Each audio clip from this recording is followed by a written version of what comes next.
Hey, 4-Pack fans. We appreciate the support y'all have given us so far, and we want to give back. Beginning with this episode, we're running a giveaway for the month of July. Give us a subscribe on YouTube and comment Hot Take Summer on this or any video we post this month, and you'll be able to win $25 from one of us on CashApp. Multiple comments do not equal multiple entries, but if you guys want to stop in and chat, we won't stop you. Alright, welcome in, guys. Welcome to our first ever bust episode. I'm pretty excited for this one. It's always, being the gloom and doom of the podcast, getting to call which players are going to flop horribly and ruin fantasy teams is always a special. Yeah, I'm ready. First time I've got to do it for the masses, Yeah, I felt like I've been the grump here for a little bit because you guys have all been up on these boomy players, and I'm just sitting there throwing all the salt and shade I can at them. And it's nice to have an episode where I can just do that for a whole episode. Wait, hold on. So you're doing one of my flag plants. Are you doing the other flag plant too? I might be. Well, I guess we'll find out. I might be ripping those flags out of the ground, throwing them back down the hill, and telling you to buy new ones. For anyone who's just joining us for the first time, if this is your first episode, I'm your host, Ian Power. This is Matt Vitale, Frankie Santiago.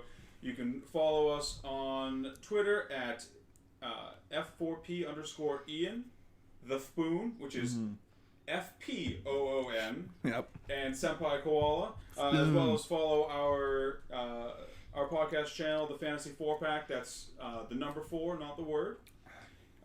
Also, if you like what we're bringing to the table here, if you're enjoying, the particular insights we're bringing about players, be sure to subscribe to us on YouTube. Hit the notification bell so that way you get notified whenever we put out new content.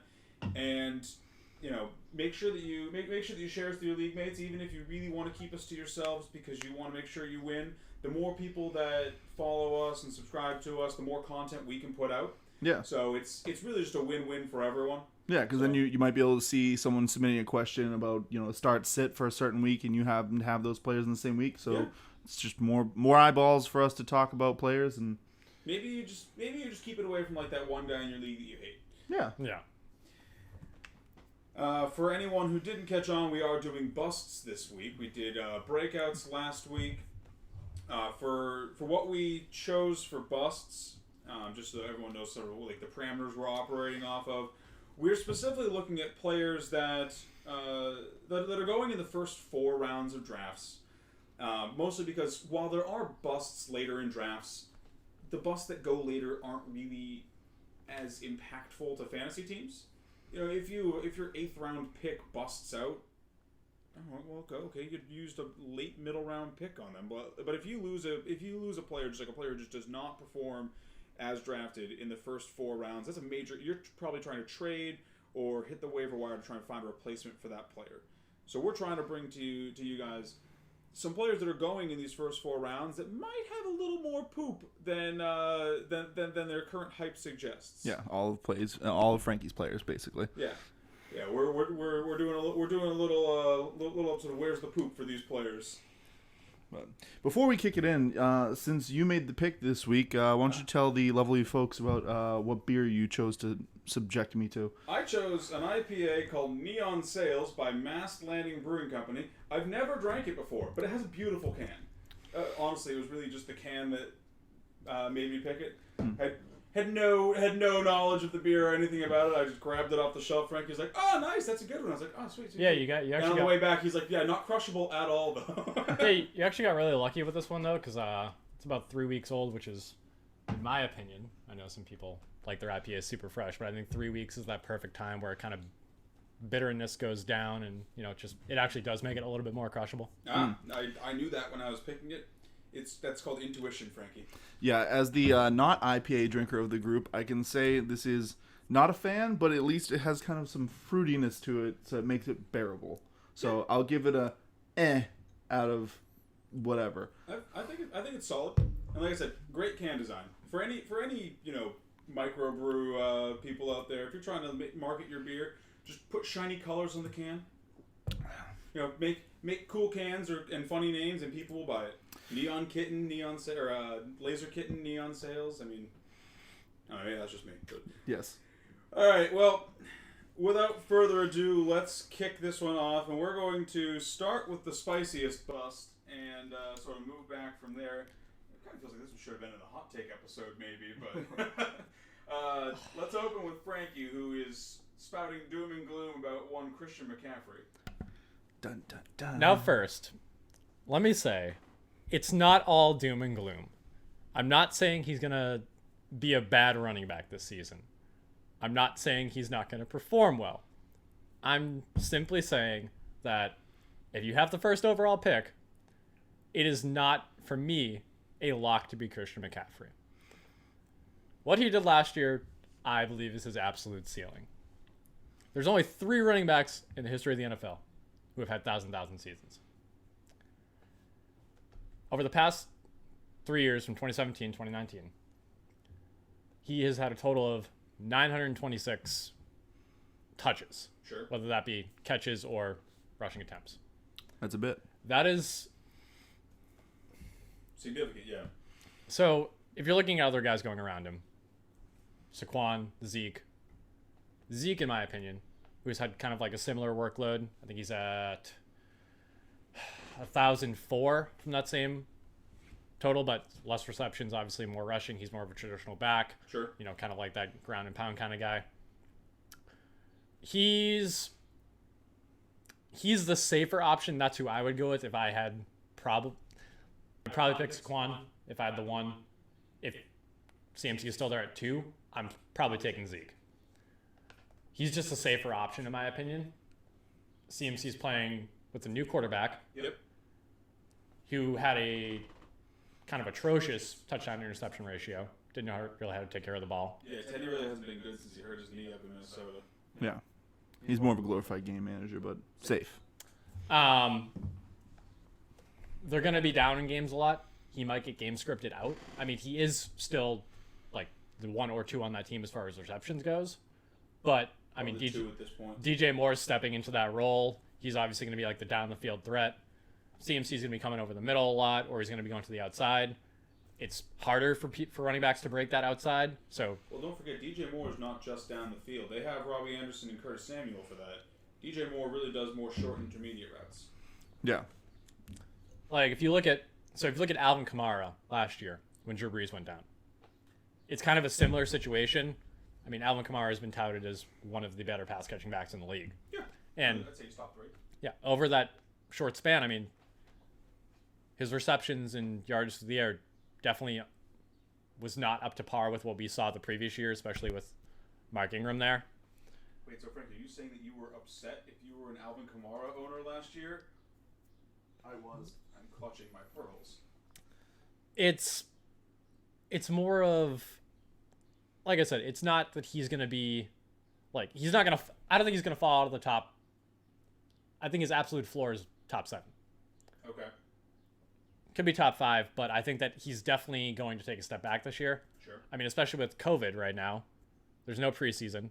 They get 10 days in pads. And if you look at over the course of just history in general, like running backs who skip preseason or try and hold out, they don't really hit their stride until weeks 3 or 4 because that's when they're like getting their legs under them. They're kind of just getting into that kind of stride of just, you know, getting contact. And I mean, if you have 10 days in pads, I mean, now we're looking at, I mean, it's going to be a weird year for everybody. I don't think that affects veterans as much as rookies, but I get what you're saying. Like it's going to be a weird year in general. Mm-hmm. And I mean, you have to look at the injury risk too. I mean, he's put a lot of tread on those tires. Sure. So it's, for me, like I said, it's more of, I either want the guy who's put in that, like, who hasn't shown that wear and tear in Zeke, or the new, fresher guy in Saquon, who, I mean, granted he had injuries last year, yeah, but I mean, he hasn't had as much wear and tear as CMC has had. Well, and I think something to mention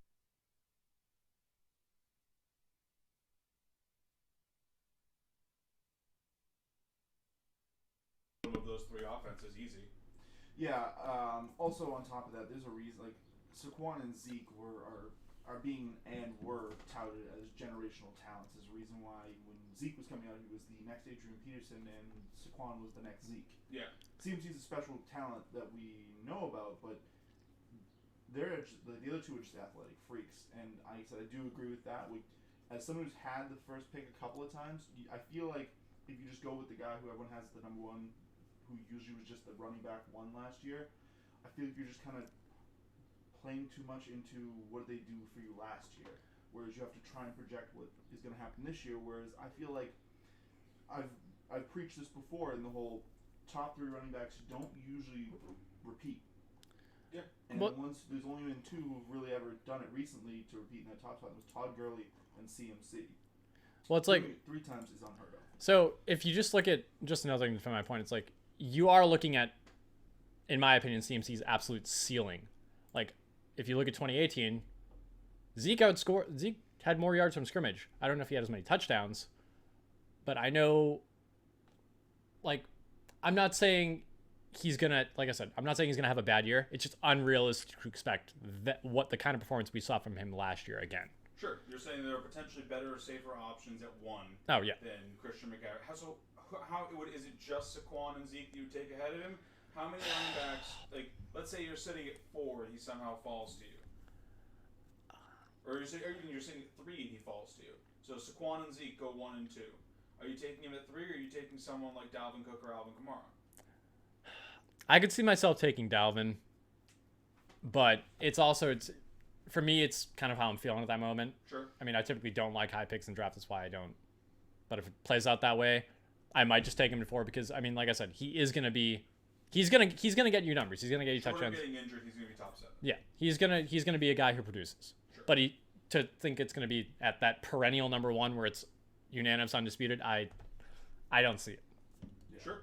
Yeah, I mean, I don't entirely disagree. I think that the fantasy community, by and large, is sort of blinded by the numbers on him, and they're ignoring the fact that he has a new head coach, new quarterback, new offense coming in with that head coach, no preseason to learn the new offense, and 700 touches over the last 2 years. Like that just screams risk to me when I could have a less risky guy like Saquon or Zeke. Yeah, just to your quick question you gave to Frankie, if I'm sitting at 3 and I'm looking at CMC or the rest of the guys and Saquon and Zeke gone, honestly, I'd probably just go with Kamara because there are similar running backs. Yep. Kamara's a little more injury prone, but Kamara's on a much better offense, and like I said, most of the time your top running back is going to be on that top offense. It seems like the Saints also realize that Kamara's injury prone at this point. They don't.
Hey, Jamal Adams should probably be a top wide receiver.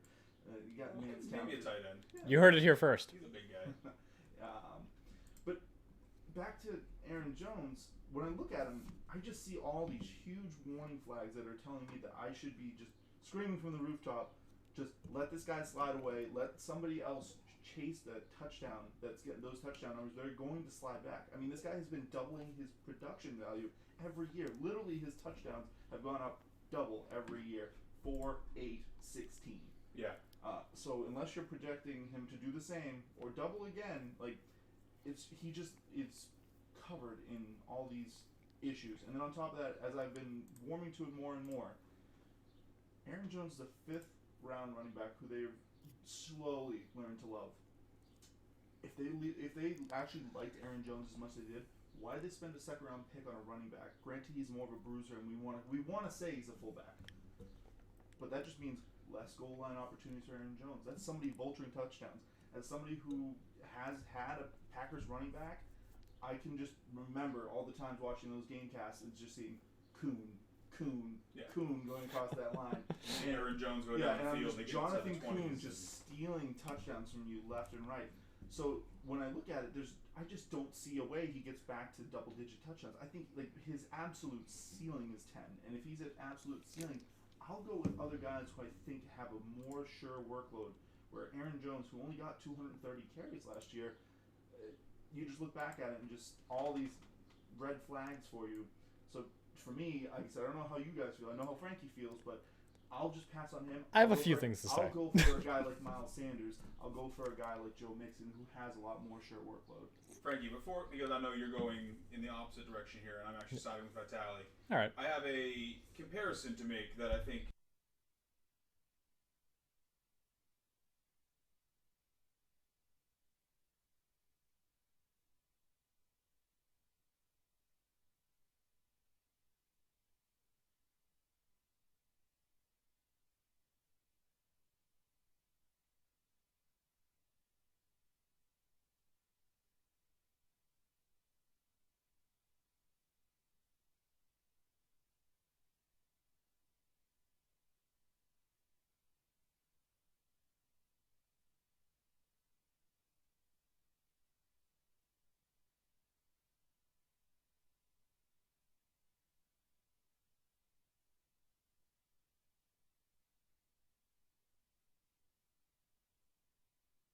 Anthony Fasano was their lead tight end that year.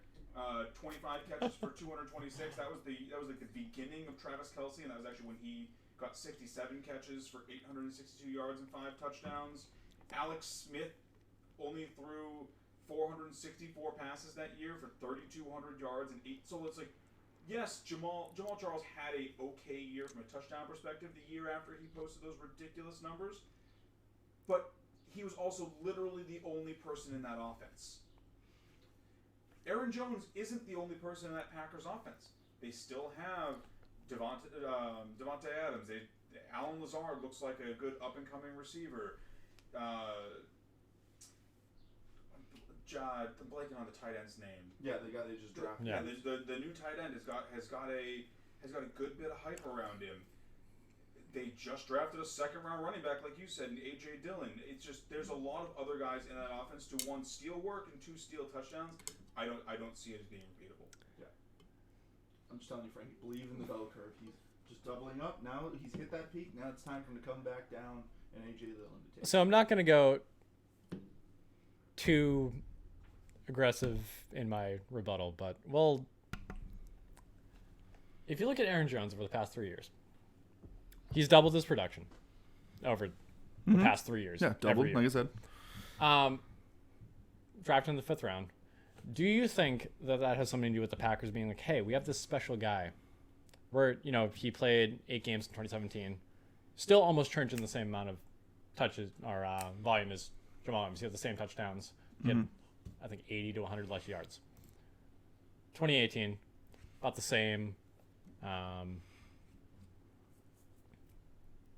I blanking on the word? Same touches, 132 to 120.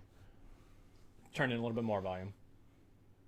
2019 absolutely blows him out of the water. 236 touches to a 101. Mm-hmm. Now, do you think that obviously, there is the 2nd round running back, fullback, whatever you want to call him. Yeah. I think. A.J. Dillon. That's what I want to call him. I think personally, that is more speaking to them trying to get Jamal Williams out of there. And that's my opinion. That's how I see it, because obviously, and I'm not saying that. Aaron Jones' touchdowns aren't going to regress because 19 is ridiculous. Like, that's huge. But if you cut him in half, what he did on the ground last year, still the RB7. Now, I'm not saying I want to take him at the 6th, 7th pick. Like, that's too high for me, even my budget. If he falls back down to that back of the first, start of the second range, I'm a little bit more comfortable. But I can see where you're coming from now that he's kind of hit that range of 6, 7. See, for me to be comfortable with him, I think that's the range for a guy who doesn't even have a solid hold on his own job. Yeah, like I said, for me, he definitely showed out, and there's a reason why we were all screaming from the rooftops, hashtag free Aaron Jones, because we saw the talent. We saw what he could do. He just wasn't getting the work. But even then, when he started breaking out, the coaches didn't want to give him the work. Like I said, he only had 236 carries. You look at other guys who had the high touchdown volume that he had. Derrick Henry, 300 carries. Christian McCaffrey, 287. Dalvin Cook, 250, and he didn't play a full season. Like, you look at these guys, if you want to get up there in those, if you want something that you can be safe is going to happen year in, year out, you need to see the carries. And drafting a running back in the second round does not tell me that they're ready to invest. Yeah, I agree. So I think it's my turn, that means, and I'm going to pivot here. You guys have been going running back, so I'm going to go with a wide receiver who's been going in the back of the second, beginning in the third, and for the life of me, I do not understand why. I am, of course, talking about Mr. Allen Robinson.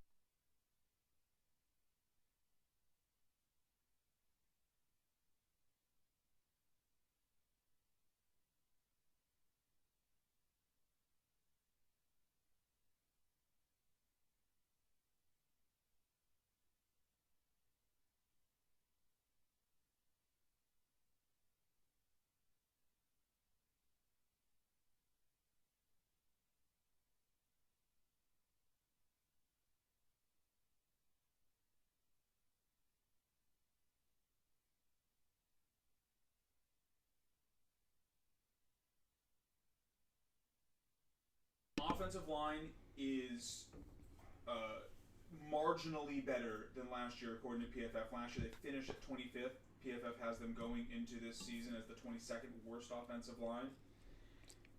And they brought in some new guys this season. They have Ted Ginn there now. They still have Tariq Cohen. Wims is back and healthy. They brought in Cordero Patterson. Jimmy Graham just got signed to a $16 million deal with $9 million guaranteed. They have the new guy, Cole Kmet, back there, who's going to catch passes. Like, there's so many mouths in that offense. And yes, Allen Robinson's going to be the focal point of the offense most likely as far as receiving work goes. He's going to get the lion's share of the targets. But I mean, last year, 2018, Taylor Gabriel had 93 targets and 67 catches. In 2018, Trey Burton had 76 targets, 54 catches. Like, that's not an insignificant amount of targets for more, bit receivers, guys who aren't the number one read. So I think it's asinine to assume that he's just going to get that same passing volume again just because that's what he used to get in Jacksonville before he blew out his ACL and then went to Chicago. He's being drafted ahead of guys that have a much safer floor than him because they don't have that long target tree, and they are just as talented wide receivers. I mean, he's being drafted ahead of Amari Cooper, Adam Thielen, Odell Beckham. Even guys like DK Metcalf or AJ Brown, I think they have a higher ceiling than even if they have a lower floor. I'd personally rather take a shot on them than I would on Allen Robinson, because I think Allen Robinson could easily turn in, a wide receiver 16 season where he's just giving you like 10 points a week, and you're not mad, but you're not happy about it. Especially if he's the guy you draft as your wide receiver one because you go running back. Yeah, he feels like the better version of Jamison Crowder, and every time I see drafts, it's like he's not there. Like, even when he's like we're doing mock drafts and he's like the number one recommended pick by our draft client, I'm still like, do I feel happy that I'm gonna have AR-15 is potentially my second round or third round pick? No, like, I don't really want to tie myself to a high pick on a really bad offense that could have quarterback turmoil, and I hope there's quarterback turmoil because I think Nick Foles could do better. I personally, for me, it doesn't matter. They are two sides to the same coin. I think Nick Foles was available for a reason. The Jaguars signed him, and they immediately realized, like, oh, wow, that was a really bad deal. And they found a patsy in Chicago to dump off the Super Bowl winning quarterback, Nick Foles. And now Chicago's just sitting there on a bloated contract for Foles and Trubisky, and they're just like, hey, look, we have garbage or garbage. Which garbage do you want to throw you the ball? They're both going to be terrible. Yeah, I think my biggest detractor from him is, one, his price. And two, I mean, I honestly haven't really high on Miller and Gabriel. Like, I think they're both great receivers. Well, Gabriel's not there anymore, but Miller is. Yeah, but they did bring in Ted Ginn, who's going to get balls. I mean, at this point in his career, Ted Ginn's still a very good wide receiver. Yeah, I think it's Tariq Cohen is going to get a lot of targets, and Wims and Patterson are going to be using gadget plays. Yeah, and they said they paid Jimmy Graham. So yeah. He's going too early for me. If he falls like wide receiver 15, sure, I'm interested in him. I think that he's a very talented wide receiver, and I hate the situation he's in. I would love it if he went to a more pass happy offense, a better offense with an actual quarterback that belongs in the NFL. But on this current team at his current value, I'll pass. I'll just take Kenny Golladay at almost the same ADP. Kenny Galladay's going at 8. He's going at 10, so it's not unreasonable to think you could get him there. So I'll just take Kenny Golladay, or I'll wait a little bit and I'll take Amari or Thielen or Odell or A.J. Brown or Calvin Ridley or Robert Woods, or I could go on for like 8 more players. Yeah, I would much rather, we'll call it a reach. I'd much rather reach on A.J. Brown than settle for Allen Robinson. All right, so we will kick the can back over to Frankie here. Why don't you take us off with your next player? So to stick with the wide receiver trend, I'm going to talk about a guy who I've never really liked. He's always been kind of like high on the wide receiver list, and I've never really seen why, because he's just so volatile in his production, and that's Mike Evans. I mean, volatile receivers have always. I mean, Deshaun Jackson back in his heyday was high. Yeah, but I've never really liked Deshaun Jackson either. Some people like the boom bust aspect, those players that can win you a week or lose you a week. It is sexy to own them. I don't want to have like 4 points out of Mike Evans, and I'm like, okay, maybe he's gonna get that 80-yard bomb for a touchdown. But so he's not even technically the wide receiver one on his own team. Chris Godwin, I think, is now superseding him. I would agree. This past season, Godwin passed him. He's trended out of the first round. I think that the biggest thing that I like and hate about Mike Evans now is Tom Brady. The famous cliff is coming. And this is not to do my best impression of the Tom Brady non-truthers out there, but it's going to hit at some point. We're going to see the bell curve go down, as Vitali said. Hashtag Brady in decline. But call it every year, you'll finally I'm not worried about Godwin. I'm not worried about the tight ends. I'm not worried about Ronald Jones. I'm worried about the downfield threat who has had catch problems his entire career. Tom Brady's lowest percentage catch rate Tom Brady has had since 2017 is Brandon Cooks, and that's at a 57. But Frankie, Tom Brady's never had weapons. You can't blame him for not having down the field options. Brandon Cooks, the perennial top 12 wide receiver, tell me more. But Mike Evans is lower than that. He's at an abysmal 56.8 last year. And I'm pretty sure that was his ceiling. But I digress. Tom Brady doesn't like the drops. But Frankie, Tom Brady was the 4th best deep ball receiver passer last year, behind only Mahomes, Wilson, Prescott, and then Brady was 4th. Yes, I'm not worried about Tom Brady here. I'm worried about Mike Evans. Oh, see, I am. Well, I'm worried about both, but I'm less worried about Brady. Because he's going to have those dump offs to Ronald Jones. He's going to have those dump offs to his tight ends. Well, I mean, I'm worried about him as far as as being a deep ball passer. As New England fans, we've seen his deep ball passing fall off in recent years.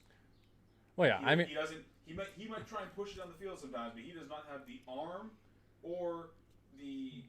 Actually, he probably has the eyes of Jameis Winston, because Jameis Winston has the eyes of a 42-year-old man. So Well, yeah. I mean, if he can even get the ball down the field to Mike Evans, But he does not have the cannon that Winston had. yeah. And I mean, over the past couple of years, there's Jameis Winston threw for 5,000 last year. I mean, granted, threw for 32 picks, but I love that series. if he can even get the ball down the field to Evans, there's no guarantee Evans is going to catch it. He's always had those problems. Yes. And it's just, I think that it's kind of just the reverse of CMC. I mean, a big issue for me too that I see with Evans to build on that getting it down the field point is Brady's not going to throw. Brady's not a contested catch guy. He doesn't throw if he doesn't trust the receiver. And Winston, as we know by the fact that he just threw for a 30 for 30 season, is not opposed to throwing into coverage or throwing directly at the opposing DB when there's no wide receiver in. Like, Evans is going to lose contested catches that he otherwise would have gotten with Winston because Brady's just not going to throw him. He'll take the open guy. Yeah, like even when I look into the whole deep ball accuracy for Brady, I mean, we know most long balls don't actually stay in the air for more than like 30 to 40 yards. Yeah. So like when you see Patrick Mahomes throwing it to the length of the field, he's not doing that in games, but he still has that strength so he can get the ball there faster. Sometimes in games. Right. But with Brady, he is basically just picking and choosing a good deep ball where he can put it in the right spot and he can lead his receiver. It's his mentals that let him have at least a solid deep ball. yeah. I agree with that. Which Mike Evans is, as you were saying, he's a 50-50 guy. He has the size and the strength to go up and get balls. And if Brady throws one and gets one on a rope and puts it right where Mike Evans needs to, and it bobbles off his hands, we know exactly what Brady comes out. He's going to be cussing into his helmet, going to the sidelines, whipping against the thing, pulling up the pad, and figuring out which receiver is replacing him. Yeah, it's like... He's going to be shouting at Evans for 2 minutes on the sidelines. And that goes back to my last point that Brady's just a better game manager than Winston. Like, he's not going to throw 30 picks in a season. He's going to... he's going to look at Evans. If he's open, he might throw it. He might try and get that long ball. If not, he's going to chuck it off to his tight ends or Chris Godwin. I mean, when's the last time we really saw Brady try and actually force to a receiver? Moss? It's been over a decade since we've seen Brady just have that like absolute trust in a deep receiver. Yeah, the only thing that comes to my mind is those Gronk seam routes, but that's just because Gronk can muscle his way through the middle. So you're talking about two of the greatest players who have ever played their respective positions, and then Mike Evans. Yeah, I think the end point is I think even at the back of the second, that's just still way too high for Mike Evans. Yeah, he's going almost the same as Chris Godwin based on their production last year. But like, you remember last year? Do you know how many 0-point games Chris Godwin had last year? 0. I would venture to say 0. Mike Evans was not 0. You do not want to be drafting a receiver in the second round who could literally turn in a 0 burger for you. Yeah. Like, I know our Mike Evans owner last year was ready to sell him for like a sack of burgers, and no one wanted him because who wants a guy that just scored a 0? Like, who wants to have that risk on their team? I would say I do remember. Let someone else pick that risk up. Take a more consistent receiver who can still hit the same highs as Evans. I do remember that because I also tried to buy him low at that point. Yeah. All right, Vitelli, keep it going. Oh, I know you're going back to running back here. Yeah, I was gonna say to keep with the wide receivers, I'm going to running back. And I realized, when I was going through my list of busts, I realized I basically just looked back at our breakouts and our flag plant kind of guys, and I just went and just plucked from your list guys I do not like. Yep. So at least, Frankie, you get a reprieve. I'm throwing it to you, and I'm going with Kenyon Drake. I will fight you to death. I have a feeling you're coming back to me at some point. Oh yeah, don't you worry. But yeah, Don't you dare talk bad about my son. Oh, Kenyon Drake. As we said right before the show, Kenyon Drake just feels like that player that if you're in on him, you're the 90-year-old woman at a slot machine just rolling that thing. And last year you hit a $10 bingo, and you're like, here we go. The $100 got to be next. And then you're just going to waste your money again. Because every year we heard it over and over. It's like, hey, he's really good. He just needs the yardage. He just needs the carries. And then Adam Gase left. Like, Adam Gase is out of town. Here we go. And it didn't happen again. And like, maybe it's Kalen Ballage then. And you're like, but still draft Drake because, it could still be Drake. And then he got traded. smartly, people traded for him, and he produced for you a couple of weeks. And now all I hear from Drake owners are, dude, if you look at those last 3 weeks, he was going to have 1,900 yards and 37 touchdowns. Like, all right, yeah, that's believable. You can go sit with the Aaron Jones owners and be like, yep, we're going to get 47 touchdowns out of 2 players. I do not see it happening. I will at least take my step back and recognize that he has shown he's a talented running back. There's not much tread on the tires, and he does have a ceiling where he can at least potentially be a top 5 running back. But when I look at this offense, everyone's so ready to buy in. Like, oh, Cliff Kingsbury wants to run 40, 30,000 plays. He wants to just throw the ball, keep going. They did that to start the year. It didn't go well. They started 0-3, and then they toned it back. And when they went back to being the 22nd plays ran in the NFL, they started winning games. So either Cliff Kingsbury has figured out what he needs to do, or he's going to try and go back to being the 0-3 team again. It's not going to work. Maybe they'll churn out a couple of wins, but his system's already not proved to work. And I just want you guys to remember, Cliff Kingsbury, he came from college, right? He was a college coach. Texas A&M, right? So yeah, usually when college coaches come up, they're like the cream of the crop. They're leading top systems. They've got this innovative playbook. But he was a losing coach in college where you have lesser players. He's now playing at the top of the game with guys like Pete Carroll, Bill Belichick, and he's going to come in with a losing record, and you expect him to be leading this juggernaut offense? Yes, he's got the shiny weapons. He does at least have good players this time around. Right, yeah. He does have really good players. DeAndre Hopkins. People love to talk about him. He's going to stretch the field so Kenyon Drake can just run free. It's like, well, what happens when he stretches the field and then takes it to the house? I don't think Kenyon Drake gets points on that.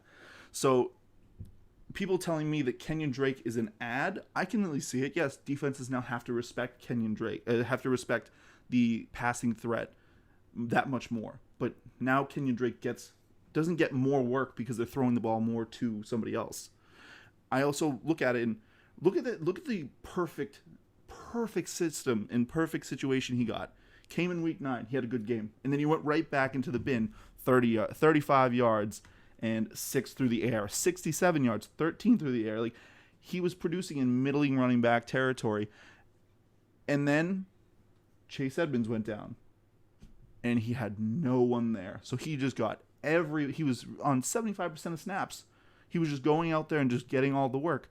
Well, now Chase Edmonds is back, and we saw him produce when DJ went down. DJ's out of town, but they just went and got Eno Benjamin, who in 2018 set the rushing record for Arizona State, 1,600 yards. He went in the 7th, and so everyone just wants to be like, he's just, he's a fill-in guy if something happens. He was rated as a top 100 player in the draft, and he just slipped because, running backs are cheap. Yep. So it's like, let me get this straight. You're kind of in the same boat as Aaron Jones, where it's like everything kind of fell his way last year, and you're saying it's gonna, because now everything's not falling all in the cards, whatever the expression is. He's gonna just kind of regress. So I do want to say I was in your take, and I don't like it. As our resident Kenyon Drake and Devontae Parker truther, I am ready to be heard again. I will likely own them both again this season, and we'll cross that bridge when we come to it if they both flop again. Yeah, don't worry, those 7s are coming up. Yeah. Someday. And I guarantee it'll be the day you step away from the machine. You'll just see Kenyon Drake, number 1 running back. Devontae Parker, number 1 wide receiver.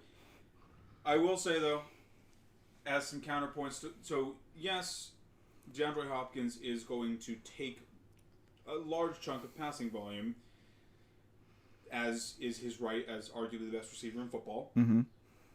It's not all going to be passing plays to the house, though. And having a combination of a running quarterback like Kyler, who makes defenses have to keep a spy on him so they can't rush as many guys, and then having a guy like DeAndre Hopkins to pair with both Larry Fitz and Christian Kirk. Mm-hmm. I mean, defenses really can't rush more than 4 or 5 against this team. He is not going to be running against stacked boxes very often. On top of that, he did run out of the shotgun a lot last season, which makes it much easier to disguise the play that's coming up. It's harder to tell if the running back is going to be getting the ball if he's not running the jumbo set. Right. So I have a lot of faith in Kenyon Drake purely based on the talent of the player, but also the offense that he's sitting in. I mean, we saw what David Johnson could do with that team. He wasn't great, but he wasn't bad. And that was David Johnson with his 42-year-old legs, or however old he is. Kenyon Drake is a much fresher running back with a revamped passing offense. He has had another year to learn the offense. I mean, yes, he had a gangbusters game when he first came in his first game with the Cardinals last year, but it's really hard to get traded to a new offense mid-season and succeed. So I don't really hold those games against him because he was trying to learn a whole new offense on the fly while being the starting running back because David Johnson was a corpse. I respect your opinion, but I will not shy off of Kenyon Drake in the slightest. Mm-hmm. And when he finishes in the top 3, I will accept your apology letter. Yeah, like I said, I'm ready to eat crow on any of my takes. That's why I'm ready to just sink myself in and be against these players as hard as I can be. I'm going to leave the top 3 comment alone, but we'll come back to that. But like I said, just my little 2 points is you reminded me of it. I already had it in my notes, but you mentioned Christian Kirk. Christian Kirk was also injured. So when Kyler Murray was scrambling out there, who do you have to look to? Pharaoh Cooper? Yes. Exactly who we have to look to, actually. Yeah, that's Andy Isabella, don't forget him. I'm going to be honest, I don't know who the first guy is. Andy Isabella is another guy I expect to take a step forward. It's just like there's a lot of people that are going to be demanding a share of that ball. And talking about shares, no team has yet to buy in that Kenyon Drake is a workhorse running back, not college, not pros. So you have to project for something that's never happened in this guy's career, and he's already 26. I'm just saying, it's like, I think the milk's expired. Just let it go. I believe. I mean, I'm the second pick in our draft, so I'm not going to be getting Kenyon Drake. Yeah. I'm going to be getting Saquon Barkley. But in other leagues, if I'm in a position to pick Kenyon, I likely will, because I #believe. I want to throw it at you real quick. If you're sitting in the back, and let's say you can only get one of these guys, Kenyon Drake or Nicholas Chubb? Nick Chubb. Okay. Not even I love Kenyon Drake, but Kenyon Drake's new love. Nick Chubb, I've loved since he came into the league. He's my new Doug Martin. Okay. No, it's tough to pit two loves against one another, but I'm going to jump to a running back that I've hated almost since he came into the league, actually. Leonard Fournette, I'm just going to say he's being overdrafted. He's always been overdrafted. He's terrible. I hate him. That's mean. In half-point leagues, he's going...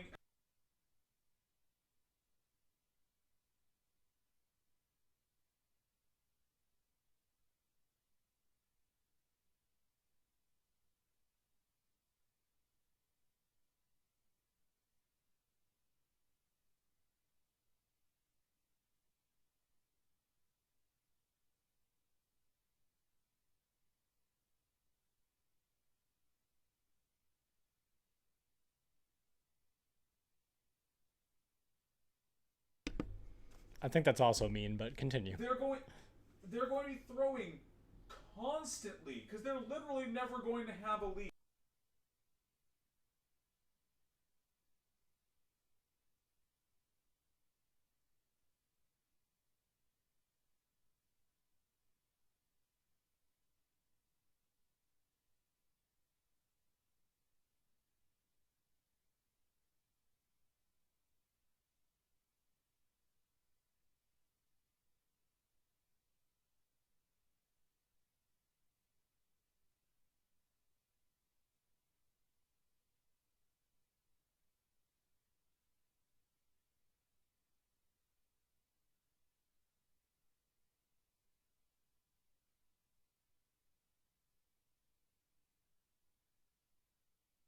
All of those targets and the 265 carries that he got to come in as running back 9 last year because he got 3, count them, 3 touchdowns.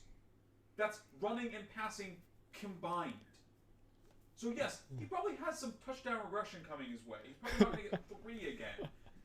But everything else is going to regress in the other direction. I mean, he's not going to have 265 carries again unless the Jaguars are just like, yeah, we don't care about winning games. We're trying to go 0-16. Like, he's not going to get 265 carries. His targets are coming down. His catches are coming down. His yardage for both is going to come down. Oh, and did I mention the Jaguars have the 26th worst offensive line? That's really bad. They didn't really do anything to change that. I don't see the appeal. I mean, I'd rather have some 5th-round guy. I'd rather have David Montgomery or David Johnson over Leonard Fournette, because at least they're both like the only guy in their offense, more or less, and in the case of David Johnson, on a much better team. Oh, I'd much rather have David Johnson, not so much David Montgomery. But But David Montgomery, at least David Montgomery's young and hasn't shown a history of injuries. Like, that's the other thing, too. Leonard Fournette's 25 going on 80. His knees are garbage. I mean, he's always had those problems, though, and that's right, exactly. He's always had those problems. Oh, and that's my main problem with him is like, I have no interest in Leonard Fournette. He has to fall to he has to be like the last bell cow on the board for me to have interest in him. If you take him in the 3rd round, you deserve to come in the bottom half of your league. Just don't get cute with it. The 3rd round is not the point to get cute. Just draft Chris Carson, or Todd Gurley, or Melvin Gordon, or Le'Veon Bell, or David Johnson, and just be happy and move on. Yeah. Another thing you could just do is take 2 running backs in the first 2 rounds, and then when that round comes up with all those guys, you just take a wide receiver. Oh, yeah. That's the range. That's the range that Kenny Golladay and Allen Robinson and Odell Beckham and Adam Thielen. That's where they're all going. Honestly, Amari Cooper. If you are in the market for running back that round, I feel much more confident in Todd Gurley and He had a much higher ceiling. even David Johnson. If I have to be honest, he's on a much better team. Well, no, but so the other 3rd round running backs, Gordon, Carson, and Gurley, all on better teams, all much better offenses. I completely agree. So, all right, let's round this out with our final 3 busts. Frankie, take us away. I was gonna say, also speaking of guys who got 3 touchdowns on the ground last year. Oh no, he got 3 total. They were on the ground. He got 3 total. Well, I'm speaking to guys who got 3 touchdowns on the ground last year, and that's Mr. Austin Eckler. Don't like him this year. It's not looking great for him, Bob. I don't like the Chargers this year. So. Yeah, it's so let me emphasize this again. He got 3 touchdowns on the ground last year. All came when Melvin Gordon wasn't playing. Yep. So he's never really shown he can be that guy. He hasn't been that. He's a smaller profile guy. He's like Alvin Kamara. He can't carry the full workload.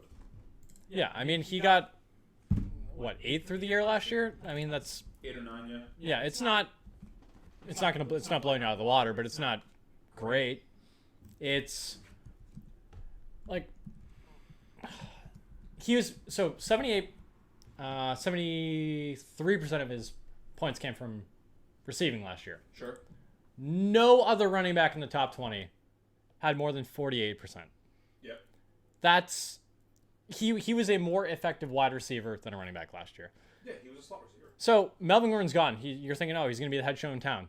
So while Melvin Gordon was gone, Justin Jackson was still on that team taking carries. They also have Joshua Kelly on the team now. And I'm more afraid of him than I am of Justin Jackson. Joshua Kelly was a good running back in college, and the team has shown they do not care about Justin Jackson. So I'm legitimately worried that Joshua Kelly is going to get that Melvin Gordon role. Yeah, and it's, not to regurgitate all my Mike Evans spew, but new quarterbacks in town. It's in this case too. It's not Tom Brady. Yeah, it's Tyrod Taylor. We're taking a step back at quarterback. And I'd say Tyrod Taylor is worse than Tom Brady. Yeah, there's some arguments you can make there. 1 or 2 spots below. I mean, Eckler had an 85% catch rate last year, but that goes back to I don't like those non-traditional running backs. Honestly, his catch rate could stay the same, but his targets are probably going to go down. Well, yeah, because okay, so if you, he averaged 38 yards a game in 2019. I'm not satisfying paying that price for a guy who's going to get less volume, who's going to get less targets, who has a worse game manager. And he's going around, guys, to speak to what Vitalis said I'm probably going to go running back, because I just don't like the third round guys who are there. I'm much more comfortable taking an Amari Cooper. I like 2 third-round guys, and it's Gurley and Carson. I'm much more comfortable taking Amari Cooper, OBJ, AJ Brown.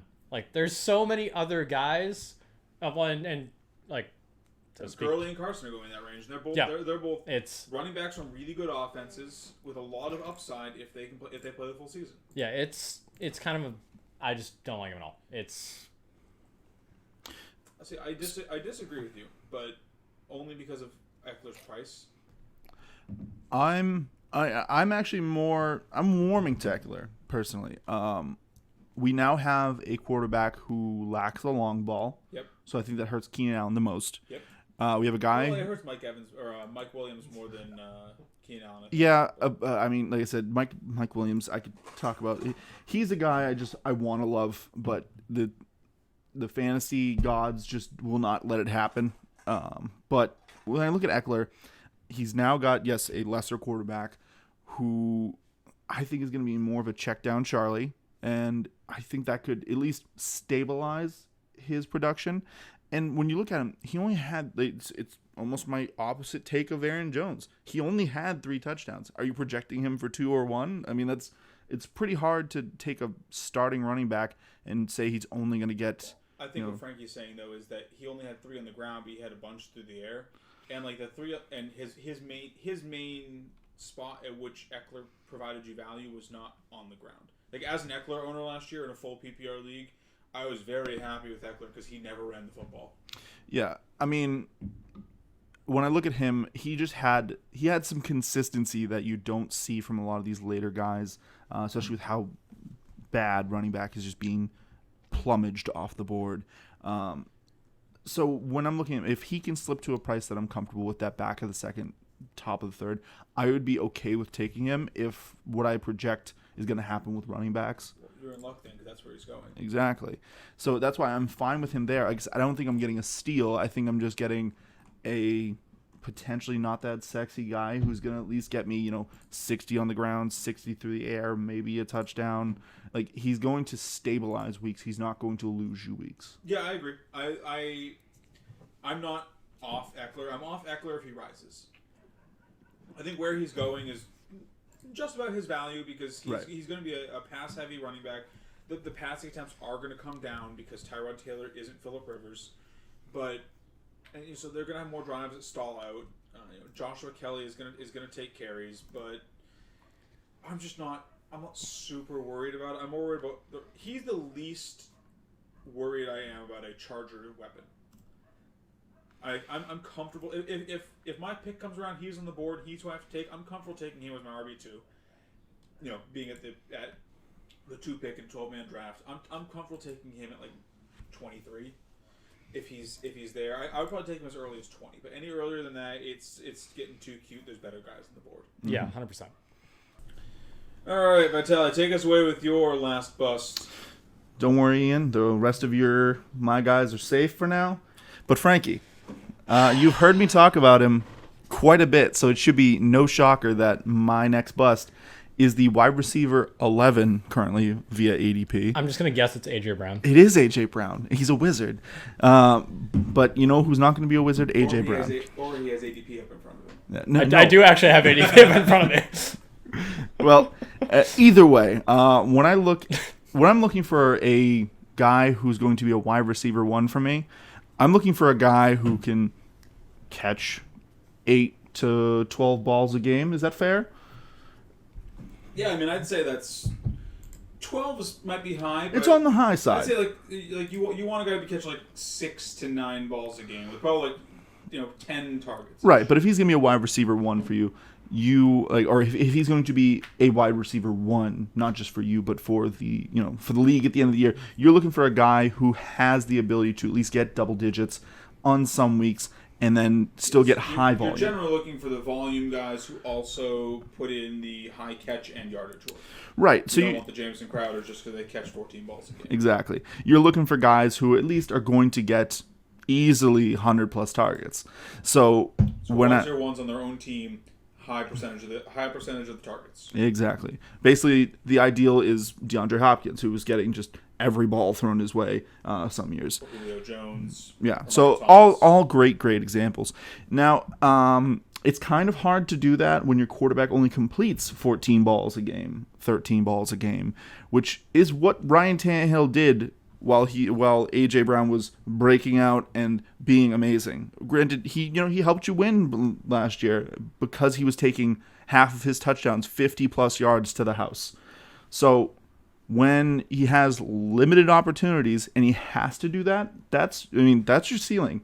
So unless we're projecting Ryan Tannehill to stop being a game manager and we're going to project Derrick Henry to not run it 280 times to be a little on the conservative side, then we're going into places where we haven't seen it yet. And AJ Brown, when you look through the list of wide receivers who were in that top echelon last year, he is the first guy you get to who didn't get 100 targets.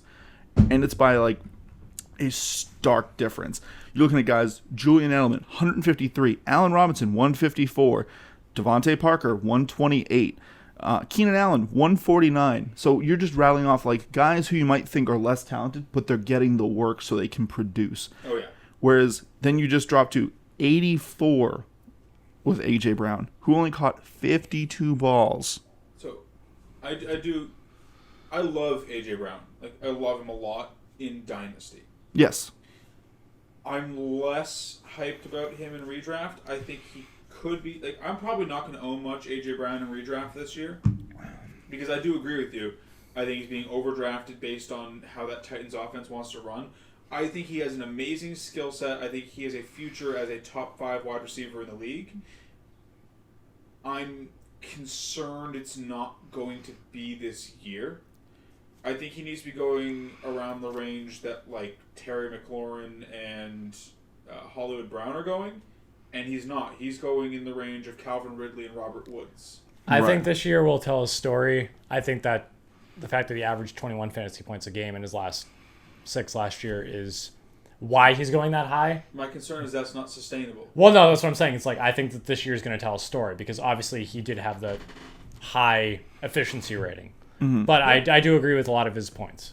Yeah, so, I mean, like you said, you just look at him. So 52 receptions, and 15 of them, close to, we're getting towards like 40% of his receptions, not just targets, receptions, we're going 20+. Oh, yeah. So there are guys who make their bread on these 20+, long ball, Tyreek Hills, Deshaun Jackson in his heyday.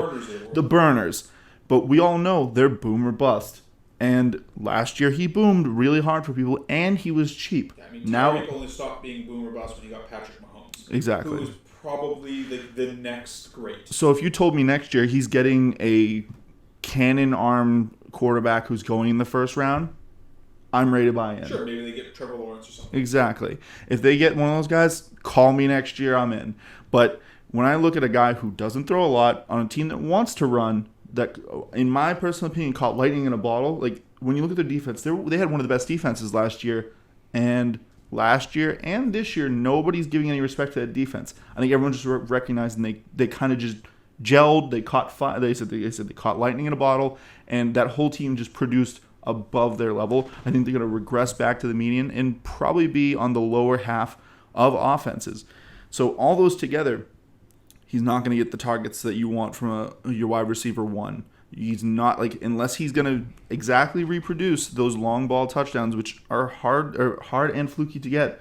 I just don't see a way where he's going to return value for you. I mean, so I think their defense could be good again, but their defense being good is still bad for wide receivers. Yep. Like Vrabel. So Vrabel is one of my favorite head coaches in the league right now. And it's a little bit because I loved him as a Patriots player, and he was one of my favorite Patriots when I was a kid. Mm-hmm.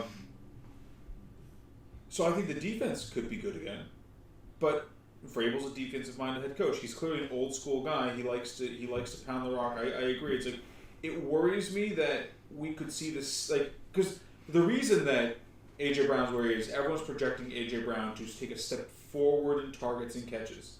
It worries me that we could see much of the same for him in targets and catches, where the Titans run the same offense they did last year because they just signed Derrick Henry to a big deal. Mm-hmm. They're going to use him. They're not going to let that money sit on the shelf. They were one game from the Super Bowl. Yep. They were a good. They're not going to change their game plan when they barely missed the Super Bowl last year. Yeah. And they were 9-7, but they were 9-7 because they went 2-5 with Mariota before they swapped over to Tannehill. They went 7-3 in the last 10. Yeah, I do kind of mirror your sentiment that I don't think the Titans are going to change much, which means maybe he gets 10, maybe 15 more targets, but not enough to make a huge difference. Especially not where he's going. Where you're because the range he's going in, you're getting consistent guys. You're getting guys who have performed in the past at a high level, at a high target volume. He's not going with, like I said, the Hollywood Browns who got 60 targets last season. He's going with the Robert Woods who got 120 targets last season. Yeah, it's just like I said. It's just go for a guy who's going to get you at least 100+ targets. I think that's the baseline. Yeah, in that range, because he is someone too who, especially if you go running back, wide receiver, he could kill you. Especially if you nail your first 3 picks, he's not terrible. Maybe you miss 2 of your first 4 picks, and one of those misses is AJ Brown. All of a sudden you're sinking instead of swimming because you're trying to carry 2 busts in the first 4 rounds, which does happen. Oh yeah. So, speaking of guys who are being overdrafted because of their youth, I'm going to close this out with a guy who I just do not get the hype train on.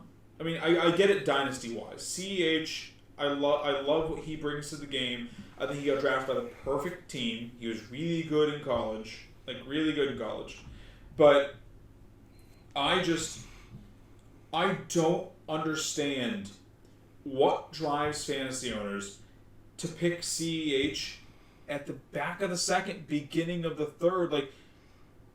I want to remind everyone, the big thing that has me labeling this pick as a bustaroni is the fact that he's a rookie. He's literally going into his first season in the NFL. He has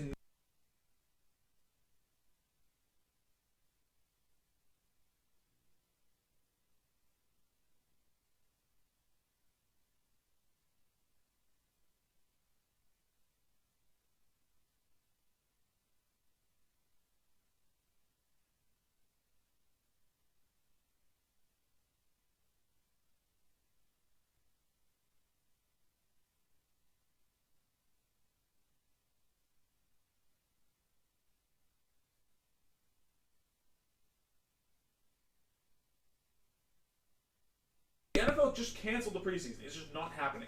That's bad for rookies. He has no time to learn this offense now. He has, as Frankie said, 10 padded practices to just get in some sort of game speed plays. Yeah. On top of that, Damian Williams is still there.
prefer to you?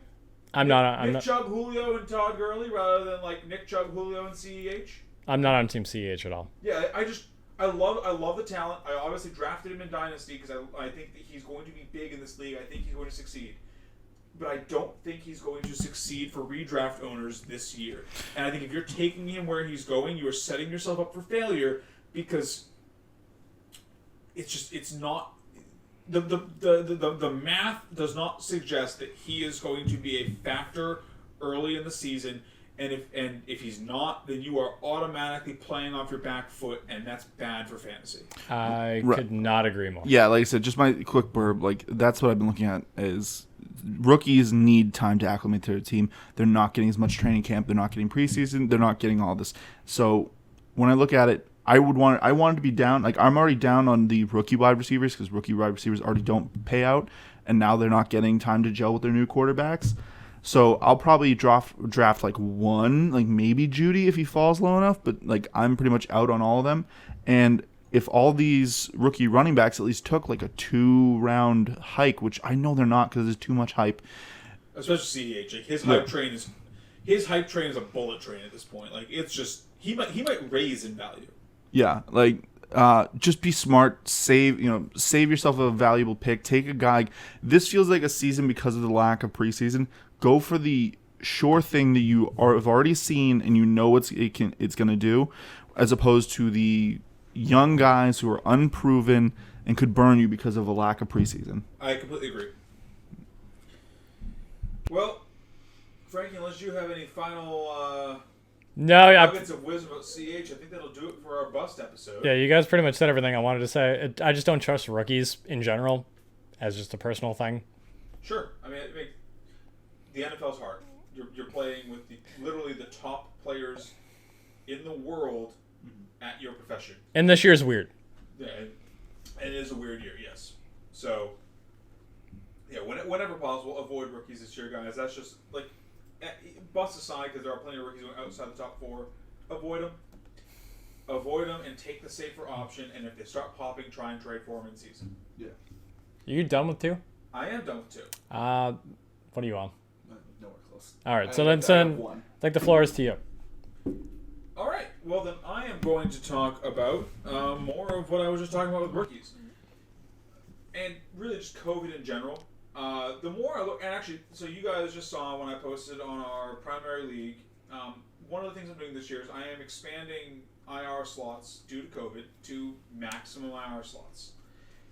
This could be a really, really weird year, like an unprecedented year of fantasy football, where we see a lot of players going down for 2-3 week stints because of sickness.